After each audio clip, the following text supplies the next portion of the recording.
Maka munafik orang yang punya dua muka. Munafik ini kan musuh dalam selimut. Di belakang kita dia caci maki kita. Maka demikian rupa watak orang munafik Allah benci betul. Orang-orang munafik di dasar jurang neraka yang paling bawah, keraknya neraka, yang merusak akhlak kepada Allah. Sebab munafik sangat berbahaya, membahayakan umat, membahayakan agama. Menyembah batu, menyembah patung, menyembah berhala yang mereka buat sesuai dengan kekayaannya masing-masing. 360 berhala di sekeliling Ka'bah merupakan bukti nyata dari sesembahan mereka. Yang kaya membuat berhala dari emas lalu disembah. Yang setengah kaya bikin patung dari perak lalu disembah. Yang hampir miskin bikin Tuhan dari kayu lalu disembah. Yang miskin benar tepung terigu diadonin lalu dibentuk seperti wujud seseorang, kemudian disembah. Dan apabila selesai nyembah, perutnya terasa lapar, Tuhannya habis dipretelin. Sepanjang sejarah kemanusiaan, cuma masyarakat jahiliyah saja yang sampai makan Tuhan. Sesadis-sadisnya bangsa Indonesia belum pernah sampai makan Tuhan. Maka menghadapi manusia seperti ini, yang pertama dilaksanakan oleh Rasul memperbaiki akhlak mereka kepada Allah, menanamkan la ilaha illallah, bahwa tidak ada Tuhan yang perlu disembah selain daripada Allah subhanahu wa ta'ala. Ini hakikatnya merupakan inti daripada ajaran Rasul-Rasul terdahulu. Kenapa? Seluruh Rasul bersumber dari satu sumber yang sama, yaitu dari Allah subhanahu wa ta'ala.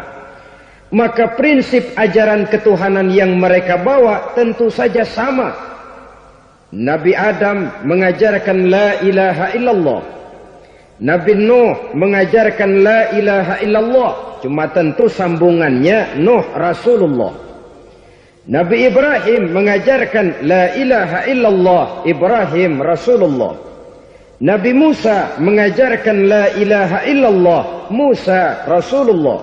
Bahkan Nabi Isa mengajarkan la ilaha illallah, Isa Rasulullah. Dan Nabi Muhammad mengajarkan la ilaha illallah, Muhammadur Rasulullah. Akhlak manusia kepada Allah dengan menanamkan tauhid. Jadi kalau ingin berakhlak yang benar kepada Allah, jaga tauhid, pegang teguh akidah.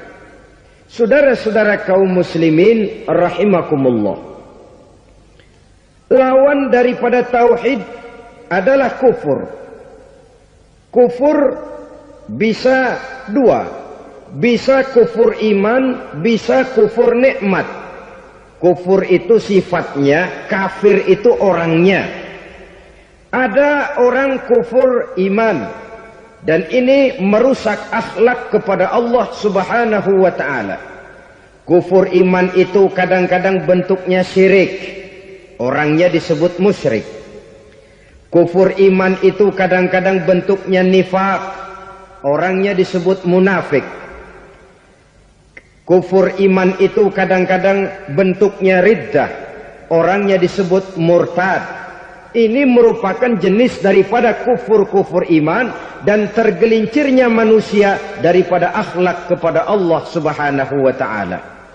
Benar, di zaman sekarang kita tidak menyembah berhala.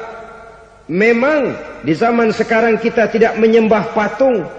Iya, kita tidak berkeyakinan Tuhan lebih dari satu. Tapi kadang-kadang akhlak kita kepada Allah sering lentur dan luntur, sering bergoyang dan tergoncang, sering kena erosi dan polusi. Bahwa kita tidak menyembah Latta, Uzza, Manat dan Hubal seperti masyarakat jahiliyah dahulu, memang. Tapi Latta zaman sekarang, Uzza zaman sekarang, Manat dan Hubal di zaman sekarang, berhala-berhala di abad kita sekarang ini, kadang-kadang bernama harta, kadang-kadang bernama wanita, kadang-kadang bernama tahta, mungkin juga bernama Toyota. Sesuatu yang lebih kita agungkan daripada Allah, menjelmalah dia menjadi berhala-berhala di zaman kita sekarang ini. Manakala kita di kantor sudah lebih takut kepada kepala bagian kita daripada kepada Allah, maka Tuhan kita barangkali adalah kepala bagian kita.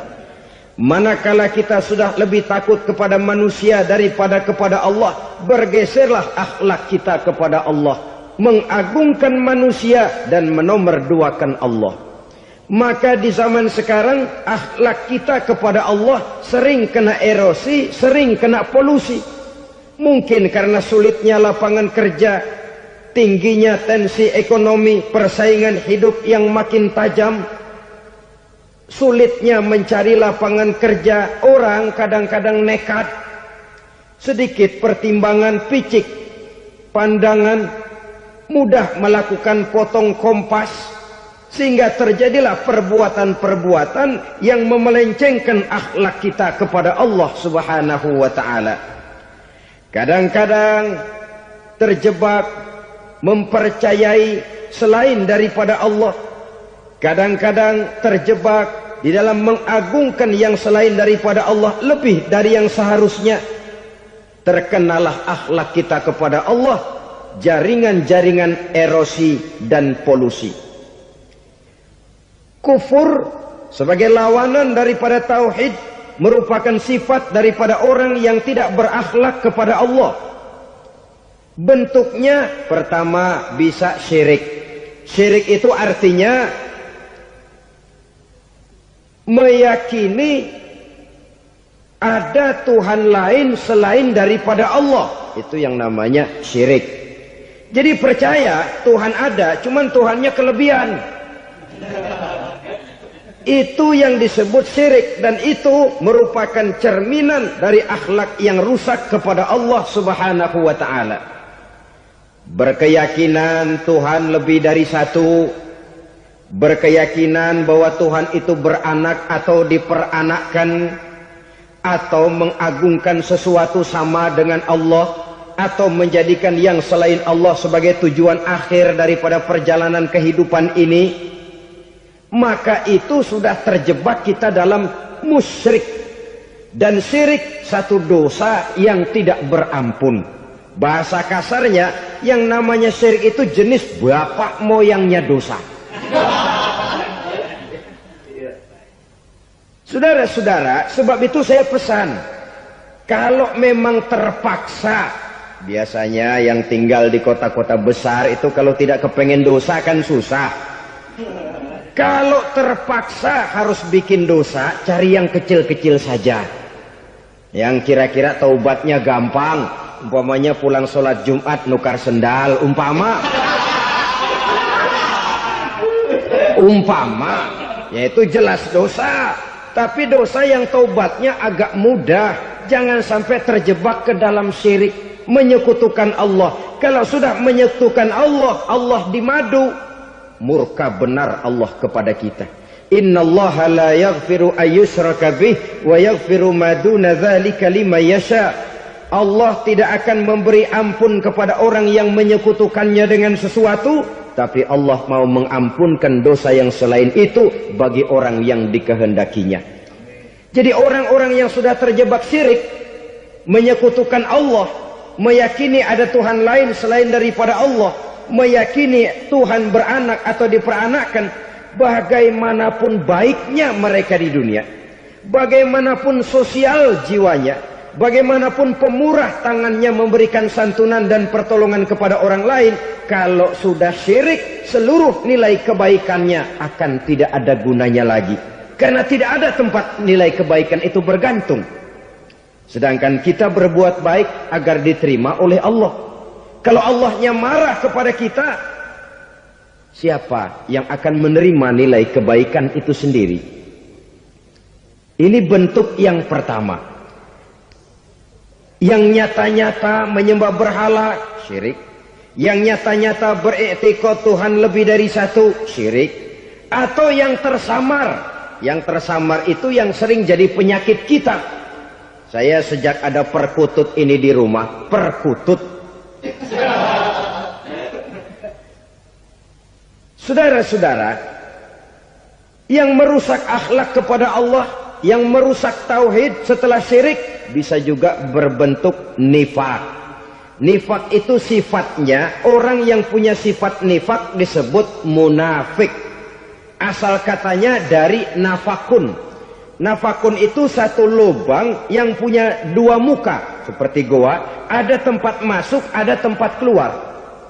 Maka munafik orang yang punya dua muka. Kalau bahasa kita, pandai bermain minyak di atas air. Manis jika berhadapan, balik belakang lain bicara. Sehingga apa yang dinamakan nifak, kata Imam Ali Al-Jurjani dalam kitab ta'rifatnya, izharul imanu bil lisan wa kitmanul kufri bil qalbi. Menyatakan, menampakkan iman dengan lidahnya, tapi menyembunyikan kekafiran dalam hatinya. Dengan kata lain, lidahnya mah iman, hatinya mah kafir.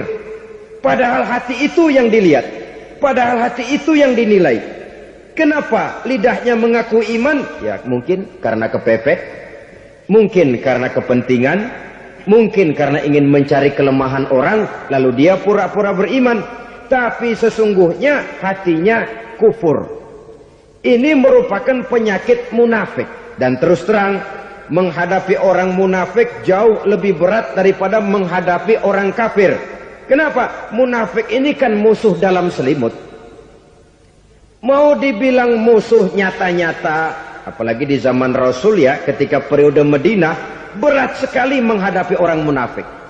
Mau dibilang kafir, kalau ketemu assalamualaikumnya medok juga. Mau dibilang mukmin, di belakang ngegerundel, nyari-nyari penyakit, nyari-nyari lantaran, mencari-cari gara-gara. Kalau kafir jelas kafirnya, kalau musyrik jelas musyriknya. Tapi munafik, di depan kita dia mengaku beriman, di belakang kita dia caci maki kita. Maka demikian rupa watak orang munafik, Allah benci betul. Sampai dalam Quran orang munafik itu divonis innal munafikin fid darkil asfal minan nar. Orang-orang munafik di dasar jurang neraka yang paling bawah, keraknya neraka. Saudara-saudara kaum muslimin rahimakumullah. Sebab munafik sangat berbahaya. Membahayakan umat, membahayakan agama. Di depan kita mereka ngaku pura-pura beriman. Kalau pidato luar biasa, memuji agama setinggi langit, menampakkan seolah-olah dia orang yang dekat dengan agama. Saudara-saudara, agama penting, agama mutlak. Tapi yang ngomong begitu agamanya apa? Remeng-remeng. Cuma sekedar lipstick, cuma sekedar dekorasi, cuma sekedar kamuflase buat ngibuli orang lain. Dia mengaku beragama, mengatakan agama mutlak, menganggap agama penting, seolah-olah memperhatikan benar tentang tatanan kehidupan beragama, tapi sebenarnya di hatinya tidak lebih berkecamuk penyakit-penyakit kufur. Maka sifat munafik ini termasuk menodai tauhid. Artinya merusak akhlak kita kepada Allah Subhanahu wa ta'ala. Sifat yang ketiga yang juga merusak akhlak kita kepada Allah dinamakan riddah. Riddah itu sifatnya, orang yang punya sifat riddah disebut murtad. Murtad keluar dari Islam. Keluar dari Islam tentu tadinya di dalam Islam. Oleh satu perbuatan dia bisa menjadi murtad. Misalnya tadinya dia iman benar kepada Allah, tapi melarat. Kadang-kadang sehari masak, 3 hari libur. Akhirnya oleh kesulitan ekonomi dia tidak kuat. Ada yang menawarkan kebaikan, dibawain supermi, dibawain obat-obatan, diberikan beras. Goyah imannya. Keluar dia dari Islam, ikut agama orang yang memberikan pertolongan kepadanya, memilih kesenangan sebentar dengan mengorbankan kebahagiaan yang kekal. maka orang semacam itu riddah sifatnya, murtad orangnya, keluar dari Islam. Dan yang menyebabkan kita murtad bukan cuma orang nyata-nyata memproklamirkan diri keluar dari Islam lalu mengikuti agama orang lain, bukan cuma itu. Mengakui ada Rasul lagi sesudah Nabi Muhammad bisa menyebabkan kita murtad. Mengingkari nikmat Allah bisa menyebabkan kita murtad. Meyakini semua agama benar bisa menyebabkan orang menjadi murtad. Meragukan kesempurnaan dan kelengkapan Al-Quran bisa menyebabkan orang jadi murtad. Mengingkari sunnah bisa menyebabkan orang menjadi murtad. Banyak hal-hal yang bisa mendatangkan penyakit riddah dan membuat pelakunya menjadi murtad. Dan ini menodai akhlak kita kepada Allah Subhanahu wa ta'ala. Itu tadi kufur iman, saudara-saudara. Nyata-nyata mengingkari Allah, baik dalam bentuk syirik, nifak, ataupun riddah. Kufur yang kedua dinamakan kufur nikmat. Apa itu kufur nikmat? Sitru nikmatil mun'im au ya'malu fi mukhalafatil mun'im. Menutup-nutup nikmat Allah, atau melakukan perbuatan yang menentang, bertentangan dengan kehendak yang memberikan nikmat. Jadi kufur nikmat pertama, nutup-nutupin Tuhan. Tuhan jalingin. Duit lu banyak amat, dari mana? Gua kerja. Lalu kerjanya nomor satu. Orang yang berakhlak kepada Allah, dia akan menjawab, kamu uangnya kok banyak, dari mana? Rizki dari Allah. Caranya, saya kerja. Kerja itu cara, rizki itu dari Allah datangnya. Bukankah di zaman sekarang kita sering terpleset? Ini merupakan cerminan dari rapuhnya akhlak kita kepada Allah Subhanahu wa ta'ala. Karena usaha saya memang, karena saya peras keringat banting tulang, tentu. Tapi sadarkah kita bahwa sepanjang yang bisa kita lakukan cuma berusaha, peras keringat banting tulang,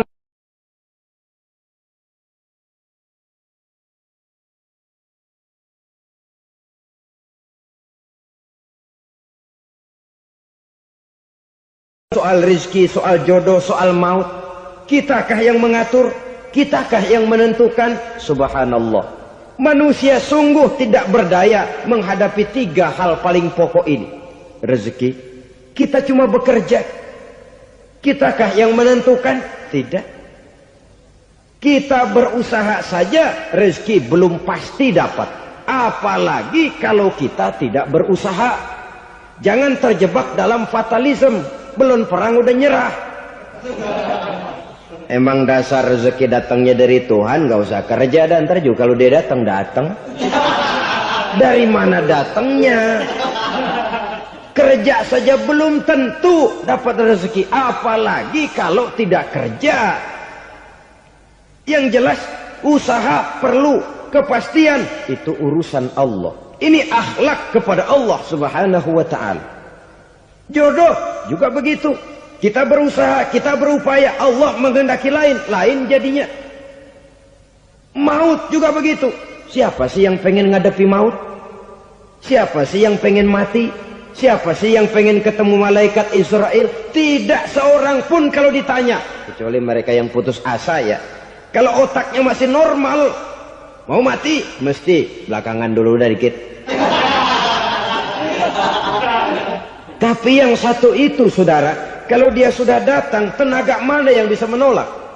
Kalau dia sudah berkunjung, kekuatan mana yang bisa menghindar?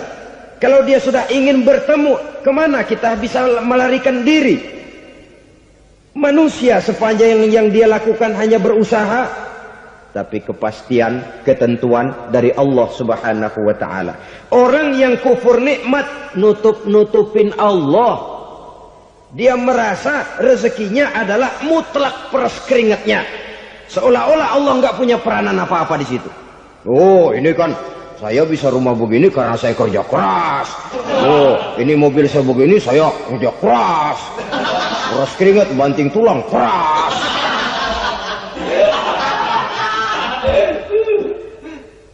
Saudara-saudara kaum muslimin rahimahkumullah. Jadi menutup-nutupi Allah. Akibatnya nanti kalau dia berhasil, Allah ketutupan. Kalau dia gagal, orang lain dicaci maki, dicari kambing hitam. Yang kambing hitam kan mahal. Karena orang sering cari-cari kambing hitam. Jarang orang mau jujur kalau bertemu kesulitan lalu mencari sebab pada dirinya sendiri. Yang paling enak ya nyalain orang. Lo begitu. Orang lain yang paling enak kita salahin. Au ya'malu fi mukhalafatil mun'im, atau dia melakukan sesuatu yang tidak sesuai dengan kehendak yang memberikannya nikmat. Diberikan kita tangan, mulut sih nggak berhenti. Terima kasih Tuhan, alhamdulillah saya dikasih tangan. Cuma nih tangan enteng mat nabokin orang mulu. Itu sudah mukhalafatul mun'im, bertentangan dengan kehendak yang memberikan nikmat. Diberikan harta, mulutnya mah basah. Terima kasih Tuhan, alhamdulillah dikasih harta. Tapi pelitnya minta ampun. Kikir, koret, medit. Ini juga termasuk kufur nikmat, mempergunakan suatu nikmat bertentangan dengan kehendak daripada yang memberikan nikmat itu sendiri. Saudara-saudara kaum muslimin rahimakumullah. Oleh karenanya kufur iman memang lebih bahaya daripada kufur nikmat. Tapi jangan lupa, kufur nikmat bisa menyeret orang kepada kufur iman. Nah kalau Allah udah dialingin, Tuhan sudah dinomor duain, lama-lama kenapa dia tidak mendewakan dirinya sendiri? Mendewakan pangkatnya, mendewa-dewakan otaknya, mendewa-dewakan kemampuannya. Pada awalnya dia memang cuma kufur nikmat, tapi lambat laun kalau ini tidak diobati secara pasti orang akan mengarah kepada kufur iman. Bisa berbentuk syirik, bisa berbentuk nifak, bisa berbentuk riddah. Saudara-saudara, oleh karena itu menjaga akhlak kepada Allah mutlak penting. Sebab apa? Kita tidak berakhlak kepada manusia saja, kita dikucilkan dari pergaulan. Kalau kita tidak berakhlak kepada Allah, dikucilkan oleh Allah. Hadis qudsi menyatakan, man lam yashkur ala na'ma'i wa lam yasbir ala bala'i falyakhruj min tahtis sama'i falyatlub rabban siwaya.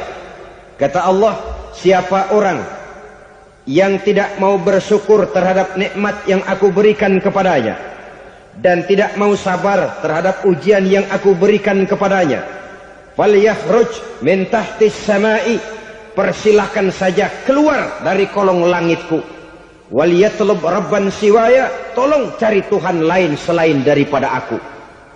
Murka Allah, diusir, cuman gak kedengeran aja. Siapa yang tidak mau syukur terhadap nikmatku, siapa yang tidak mau sabar terhadap ujian yang aku berikan kepadanya, persilakan keluar dari kolong langitku ini, cari Tuhan lain selain aku. Nah, langit Tuhan yang punya, Tuhan kita lawan, diusir dari kolong langit, mau pindah ke kolong mana?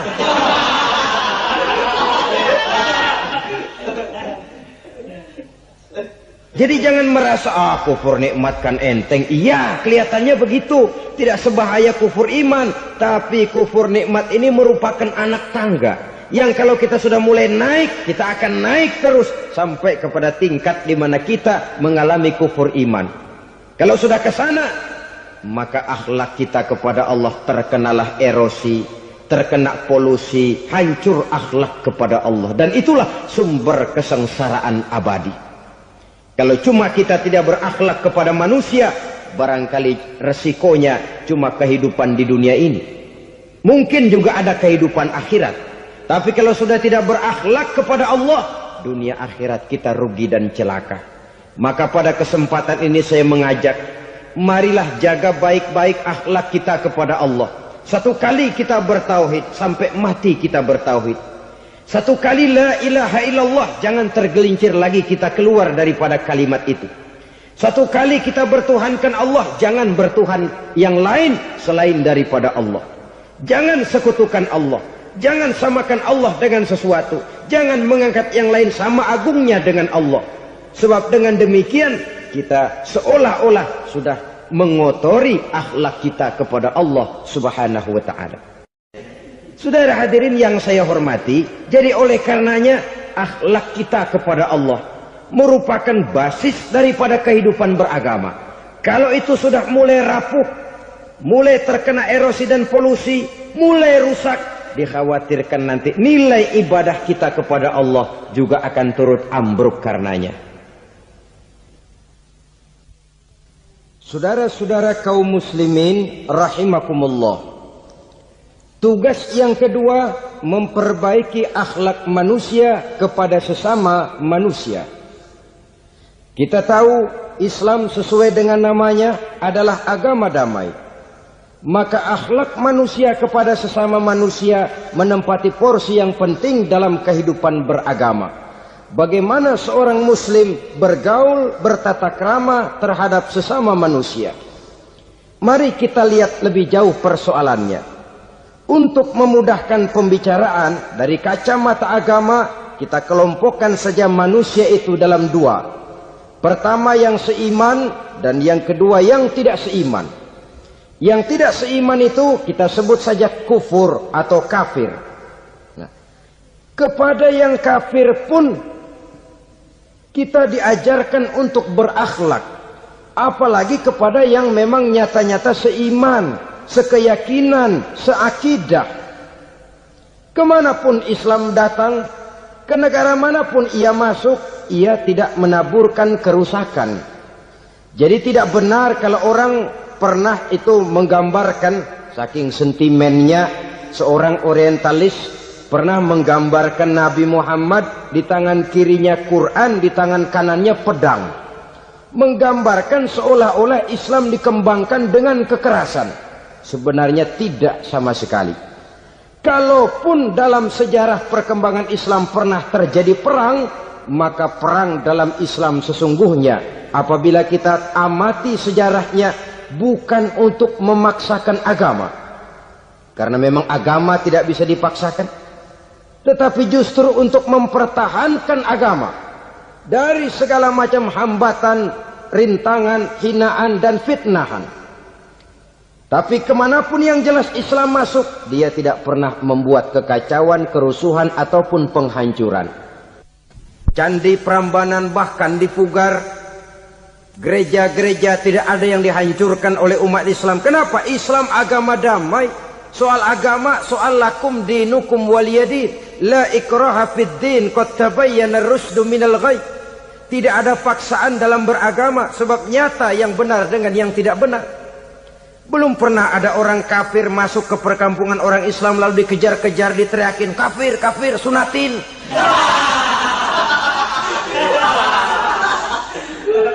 Belum pernah. Kenapa? Islam menghormati orang lain agama. Nah, yang kafir ini macam-macam, saudara. Ada kafir harbi. Nah, ini kafir kerok. Ini kafir yang nyata-nyata memproklamirkan permusuhan kepada umat Islam. Nyata-nyata mengganggu ketenangan umat Islam. Kafir yang seperti ini yang boleh diperangi. Misalnya kita mau sembahyang Jumat dijagain, nggak boleh sembahyang Jumat, getok palanya. Kafir harbi artinya tantangan perang datang dari mereka, bukan kita yang mulai, mereka yang buka front. Prinsipnya umat Islam tidak boleh mencari-cari musuh, tapi pun tidak boleh lari kalau ketemu musuh. Musuh jangan dicari, ketemu jangan lari. Karena itu kesan seolah-olah umat Islam ini teroris, umat Islam ini destroyer, umat Islam ini sering menimbulkan keonaran, kerusakan. Sungguh satu fitnahan yang sangat keji. Umat Islam adalah umat yang cinta damai. Islam di masa perkembangannya masuki Eropa melalui Selat Gibraltar, Jabal Tariq, memasuki Spanyol. Islam tidak pernah meruntuhkan gereja. Islam tidak pernah membunuh orang-orang Nasrani. Bahkan Islam mewariskan peradaban dan kebudayaan yang begitu tinggi nilainya di bidang ilmu pengetahuan. Sampai ketika itu Barat banyak mengkaji, ilmu pengetahuan dari dunia Islam. Buku-buku berbahasa Arab diterjemahkan ke bahasa Yunani, dipelajari oleh para cendekiawan di negeri barat sana. Mereka mengambil manfaat yang banyak dari masuknya Islam ke Eropa. Sementara gereja tetap berdiri dengan megahnya. Kuil-kuil tempat peribadatan tidak satupun yang diusik-usik. Kenapa? Islam agama yang cinta damai. Asal dia tidak diganggu, asal kehormatannya tidak dihinakan. Jadi kafir harbi, kafir yang nyata-nyata nantang perang, ngajak berkelahi. Itu kafir yang nyari penyakit. Kafir harbi ini boleh diperangi dengan catatan mereka yang memang mulai. Yang kedua, kafir zimmi.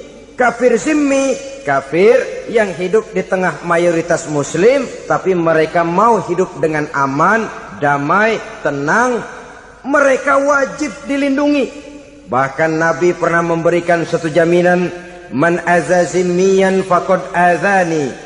Siapa yang mengganggu orang kafir zimmi sama saja dengan mengganggu saya. Kehormatannya dijaga, harta bendanya dilindungi, anak istrinya pun dilindungi. Dan ini jadi kenyataan. Saudara bisa lihat di negara-negara yang mayoritas penduduknya beragama Islam, orang-orang kafir di luar Islam hidup dengan tenang, aman, damai. Di Saudi Arabia, di luar tanah haram, di luar Mekah dan Madinah, banyak orang-orang kafir mencari nafkah. Mereka tenang, aman, dilindungi undang-undang. Begitu di Mesir, begitu di negara Indonesia yang berdasarkan Pancasila ini. Kehidupan beragama menimbulkan gairah, rukun, tenang, aman, damai, sepanjang tidak saling ganggu, tidak saling usik, menghargai orang yang sudah beragama, tidak menjadikan penganut suatu agama sebagai sasaran dari dakwah agama lainnya. Saudara-saudara kaum muslimin rahimakumullah.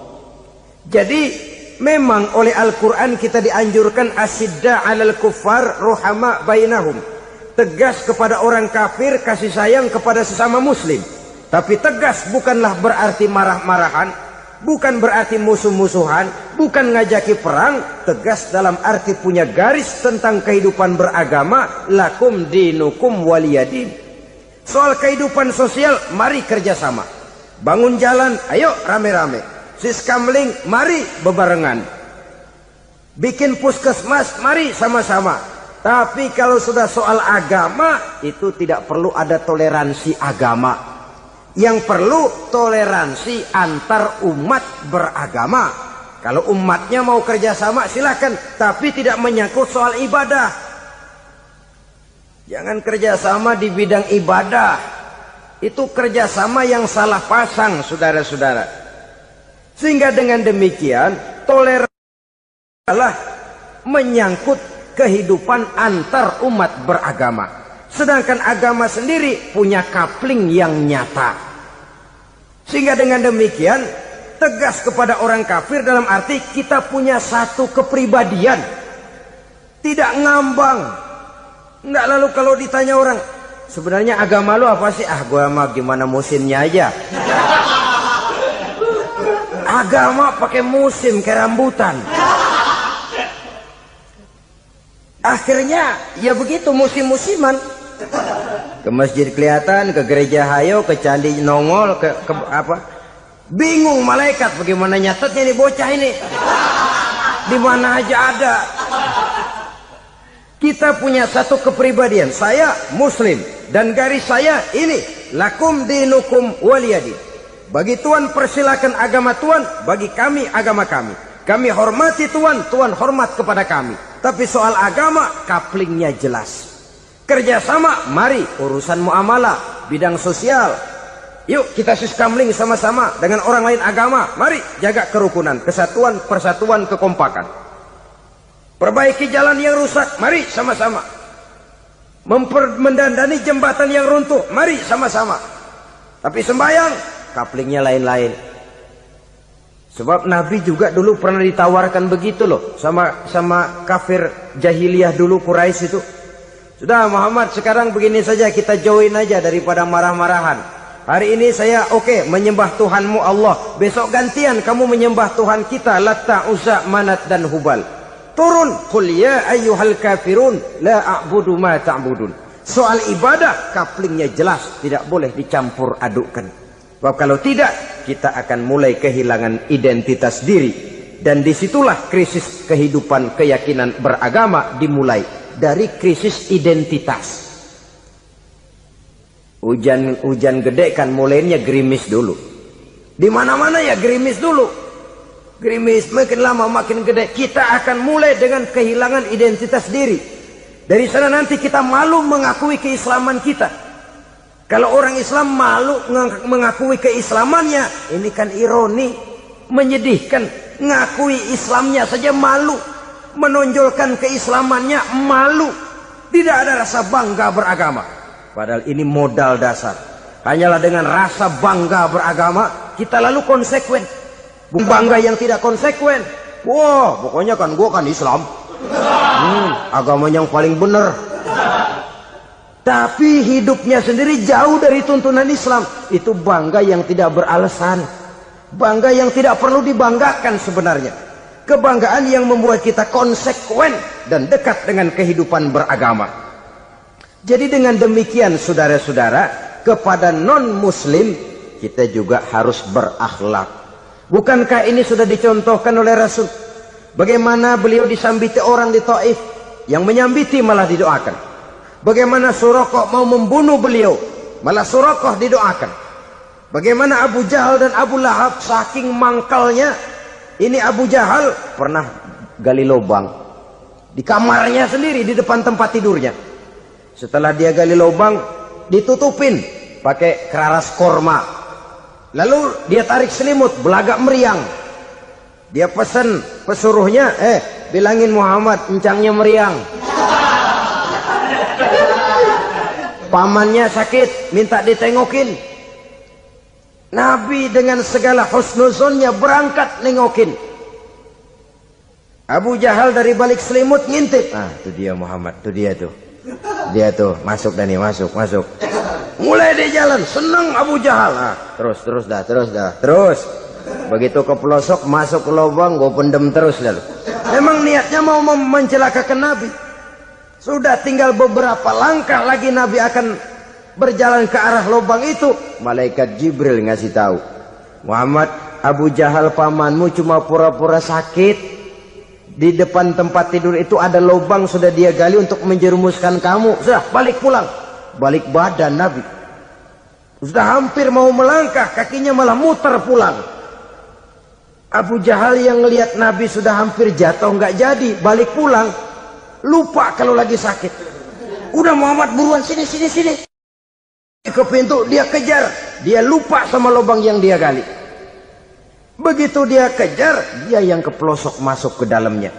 Sejak saat itu ada pepatah, man hafara hufratan waqa'a fiha. Siapa yang suka nggali lubang, dia sendiri bakal terpelosok ke dalamnya. Jatuh dia ke lubang yang dia gali. Padahal ya paling banter 2 atau 3 meter paling dalam. Dari dalam lubang itu dia teriak-teriak, Muhammad, tolongin, pamanmu kecebur.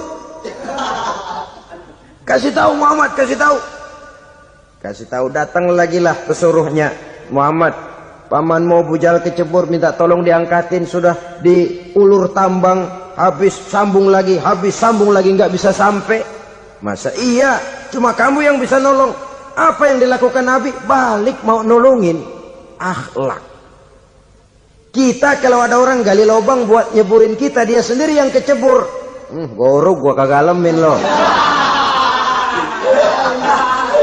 Mati sekalian dah.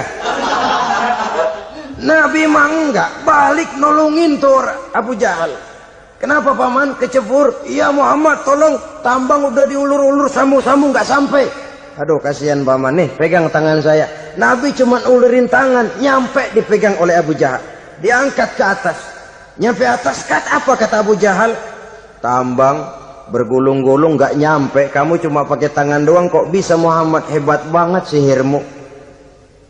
Mukjizat dia bilang sihir, udah ditolongin nyelak lagi, kan yang enak kita injak palanya. Orang dulu bilang wah katanya nolongin anjing kejepit.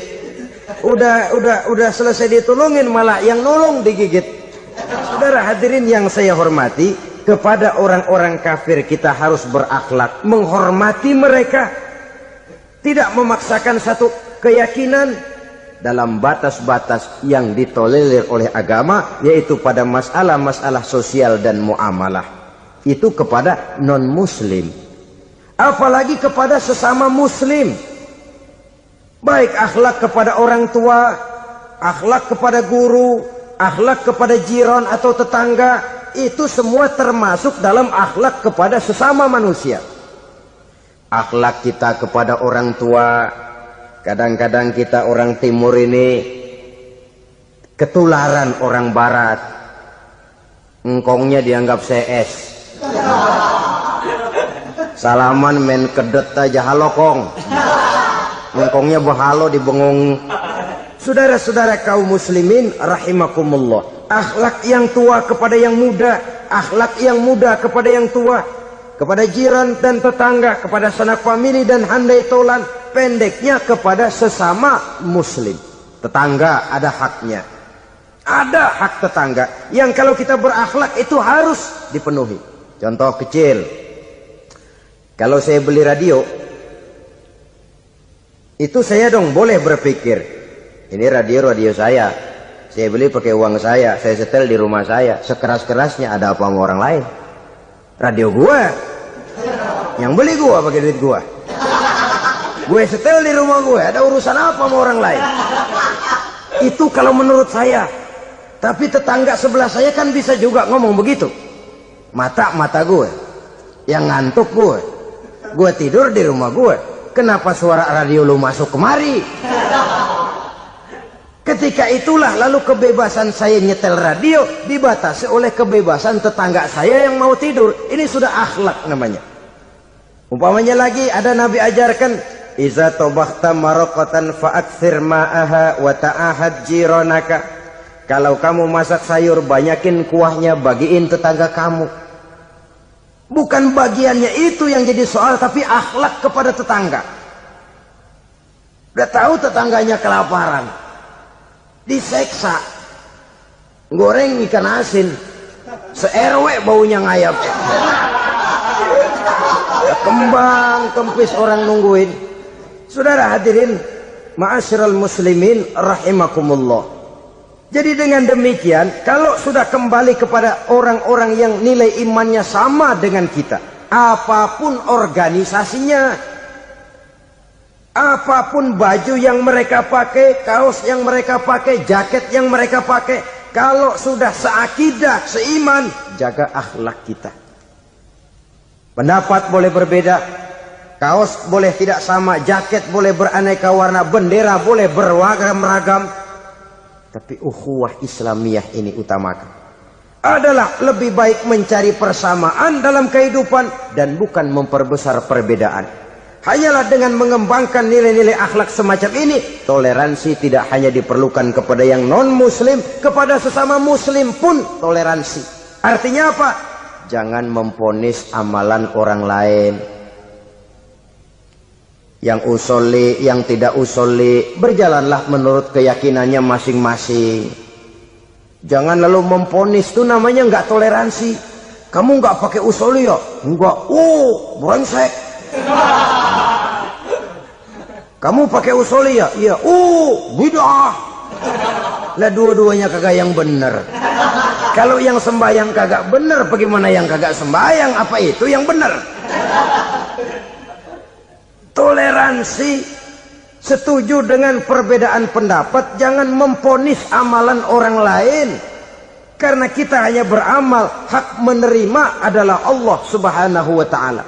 Jangan sebentar-bentar mencap, bidah, dolalah, finnar, neraka.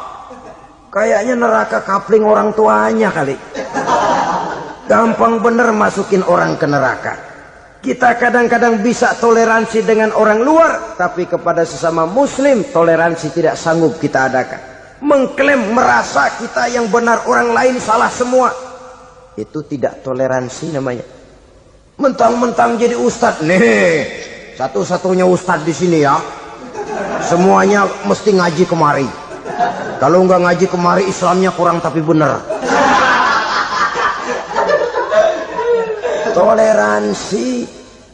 Saudara-saudara kaum muslimin rahimakumullah, lapang dada menghargai orang yang berbeda pendapat, apalagi kalau perbedaan pendapat itu menyangkut hal-hal yang tidak prinsipil, menyangkut hal-hal yang sekunder dalam kehidupan beragama, menyangkut masalah-masalah yang dalam bahasa fikih disebut soal-soal furu'iyah. Tidak usah menyebabkan kita bersih tegang. Kepala sama hitam pendapat boleh berbeda dan halal. Bahkan Nabi mengatakan ikhtilafu ummati rahmatun. Perbedaan pendapat di kalangan umatku bahkan menjadi rahmah, sepanjang perbedaan pendapat itu diiringi dengan rasa toleransi. Tapi kalau sudah main baku hantam, main klaim, memponis orang lain, akhirnya timbullah keretakan. Jangan heran kadang-kadang satu masjid dua kelir. Ya soal kelir boleh kelar-kelir, boleh kelar-kelir. Tapi kalau harus terlalu mencolok menyebabkan timbulnya keretakan, saya kira yang akan turun bukan lagi rahmah tapi bala. Bala akan menimpa kita, jatuh kita menjadi umat yang lemah. Oleh karena di antara kita sendiri, sesama kita tidak pandai bertoleransi, tidak lapang dada. Ada anak muda kelihatannya mau majuan dikit, yang tua curiga. Nih, kalau dia maju pasaran gua bangkrut dong nih. Lalu ditekan tuh anak ditekan melejit.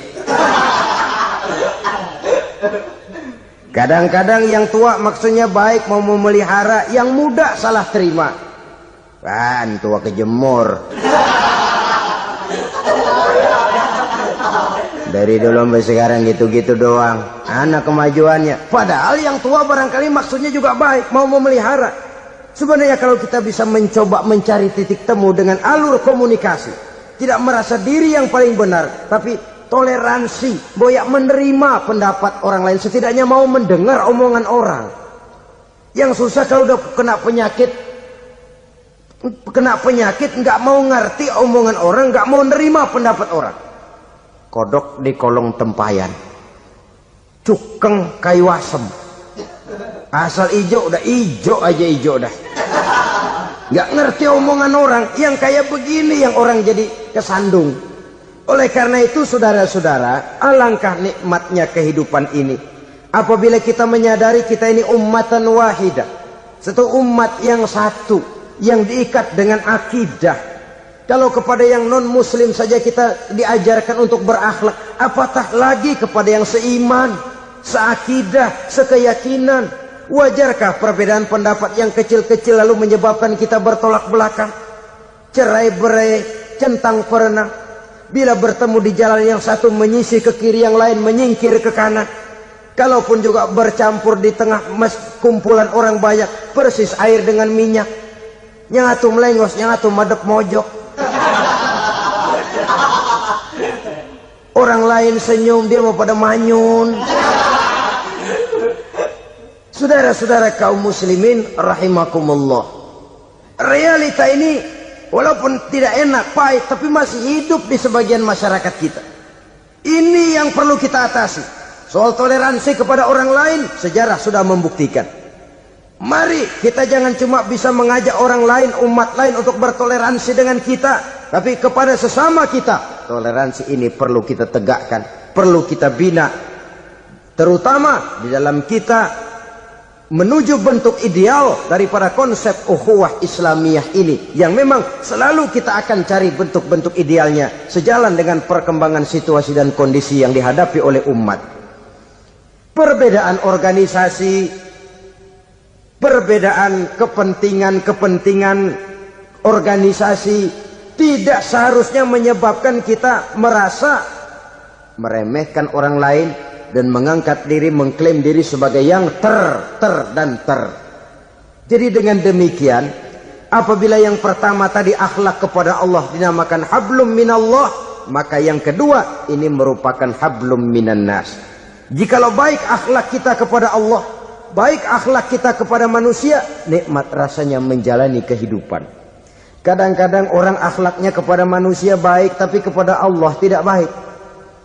Hormat sama yang tua, menyayangi yang muda, sama tetangga rukun, tapi sama Tuhan nggak mau sujud. Ini baik kepada manusia, tapi tidak berakhlak kepada Allah. Atau sebaliknya, sujudnya sama Allah mah tekun, bener, khusyuk, bahasanya juga fasih, luar biasa. Tapi sama manusia sombong, takabur, ujub, merasanya dia doang yang paling benar. Sebab iblis itu ya, itu kadang-kadang datang lewat hati, dan memang selalu markasnya di situ. Kalau dia tidak bisa menggoda kita dengan yang lain, dia tumbuhkan sifat ujub. Dia bisikin, wah, memang di kampung ini yang paling banyak ibadahnya ente. Yang lain mana, lihat tuh kerocok semua.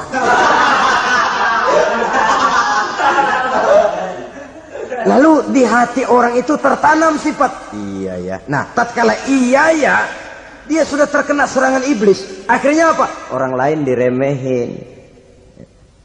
Asalnya kagak mau sembahyang ya diajak salaman udah najis aja dah. Ketemu juga mukanya ditekuk 4. Akhirnya bukan ngajak malah ngenyek, ngina. Lah orang dihina makin jauh, makin tidak tersentuh.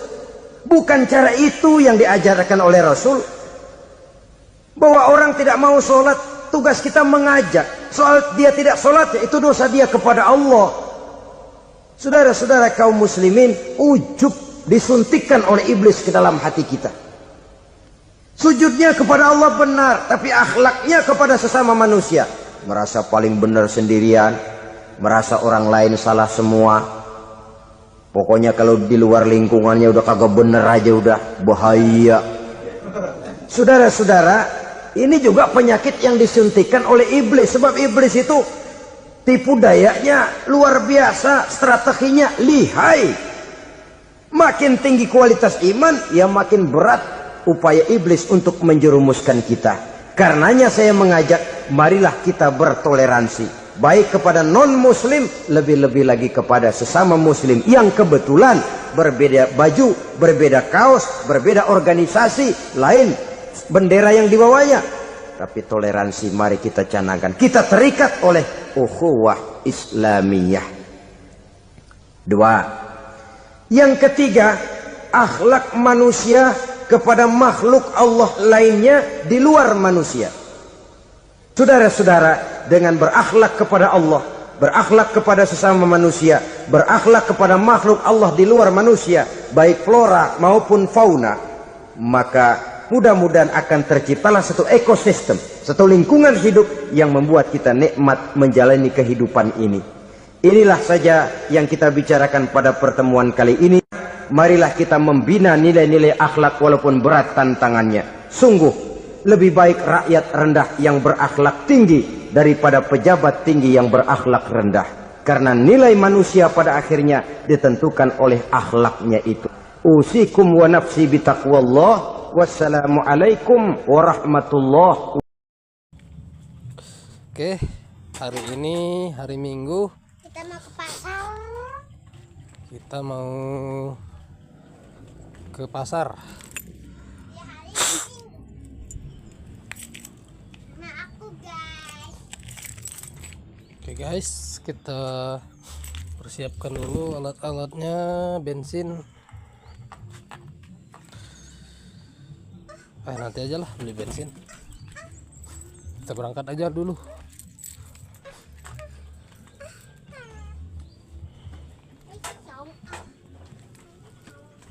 Kita bawa sangket.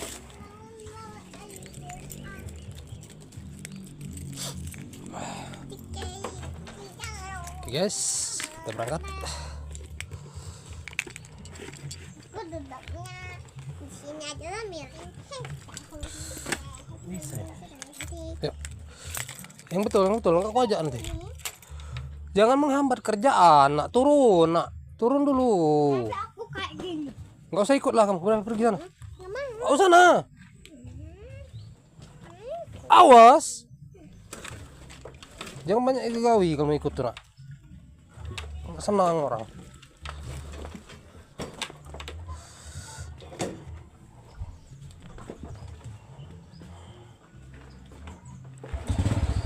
Oke guys, kita mau berangkat ini. Periksa dulu bensinnya.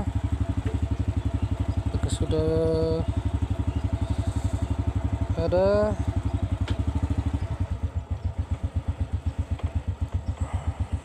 Oke. Kiranya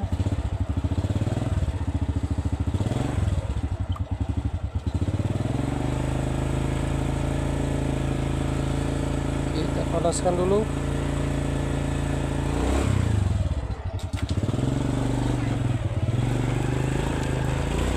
Angkat guys.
sudah sampai guys. Turun.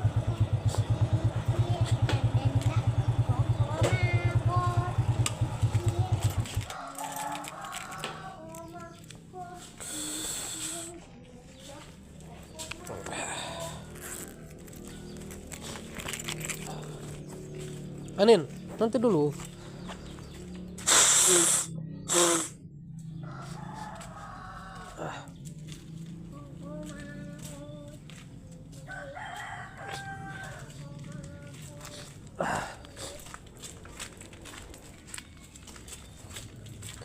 Anin.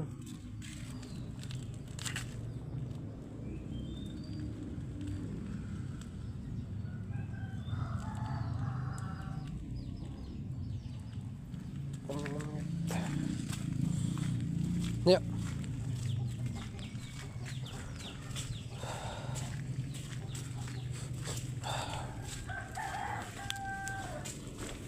Kamu bawa sangke bapak. Duit aku mana? Itu. Mana? 5.000. Nanti hilang nanti. Nah, kamu ini nanti dibilang. Udah lihat jalan aja, lihat jalan kamu nih. Apanya basah? Ini. Hah? Makanya aku mau dulu. Kamu ini. Oh, semotor. Oh, semotor nak. Ini nak. Oh, silang ya. Pegang betul. Ya.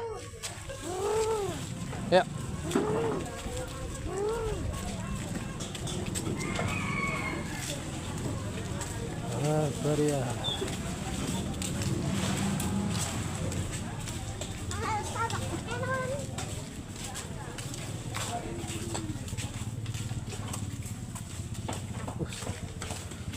Datang kan. Nanti nak.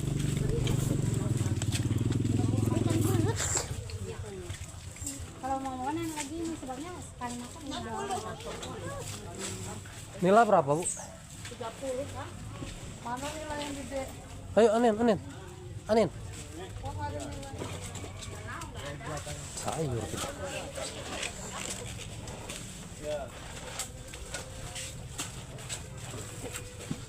Sayur coba ya.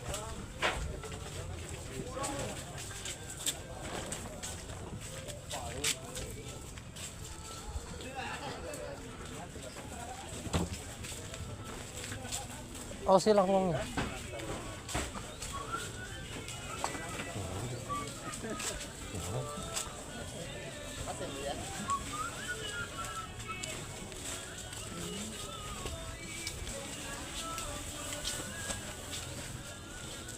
Ayo.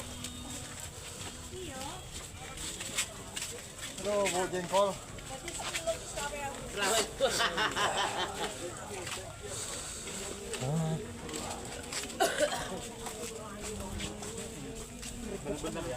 Gregetan aku tuh.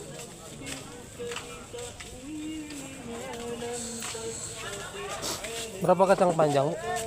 Kacang panjang 14, 7.000 setengah. 7.000. Kalau wortel? Wortel 12 kalau ini 15. Ada, nanti deh. Kemarin kamu ayah rusaknya 100 loh.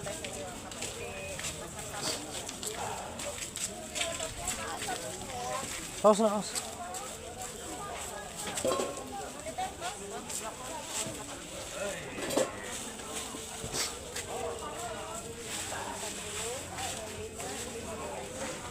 Cabai rawit berapa, Bu? Cabai rawit 20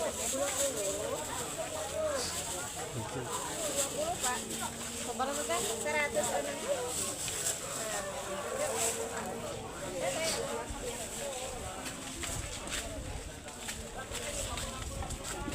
Apa bulan?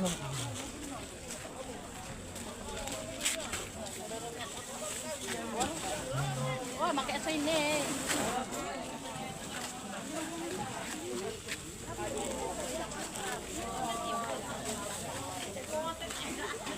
Agak mak, udah mah itu nak.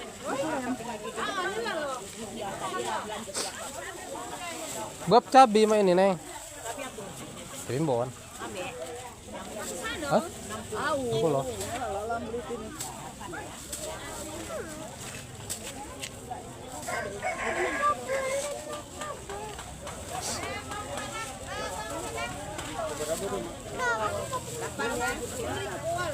Anin, tunggu kamu ini.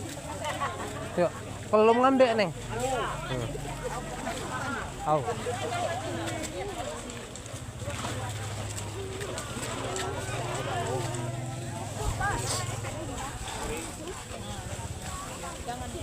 Apa ya? Oke. Hah?